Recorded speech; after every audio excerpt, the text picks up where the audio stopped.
On entend dire partout. Dans nos familles, dans nos lieux de vie, nous alimentons souvent, involontairement parfois, la suspicion et les intrigues, les murmures, les ragots. Et il faut reconnaître que cela est parfois amusant, indépendamment de la véracité des faits. Nous sommes convaincus d'avoir certaines clés, alors que celles-ci nous manquent. On entend dire partout.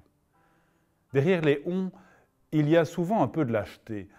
Cette faiblesse hypocrite qui n'ose pas s'exprimer clairement, vérifier directement. Nous le savons, la suspicion est toujours une méconnaissance de soi et de l'autre. Elle est un moyen bien facile de ne pas se remettre en question. Les murmures sont aussi des signes d'orgueil car nous pensons savoir. Certains même alimentent des faux problèmes comme s'ils ne pouvaient pas exister sans eux. Vous êtes gonflés d'orgueil, dit Paul.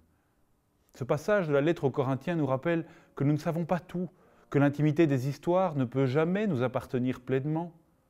Paul, lui non plus, ne savait pas tout. Absent de corps, il le reconnaît lui-même. N'est-ce pas précisément dans ces moments-là que nous avons à découvrir l'audace de l'humilité, découvrir dans nos relations d'autres modes de présence? À nous de découvrir cette capacité d'accueillir le présent simplement et d'y mettre de l'esprit. À nous de passer de l'inconnaissance à la reconnaissance, cette capacité humble d'accueillir sans juger. Oui, dans la vie, deux possibilités s'offrent toujours à nous, dans toute situation que nous ne maîtrisons pas.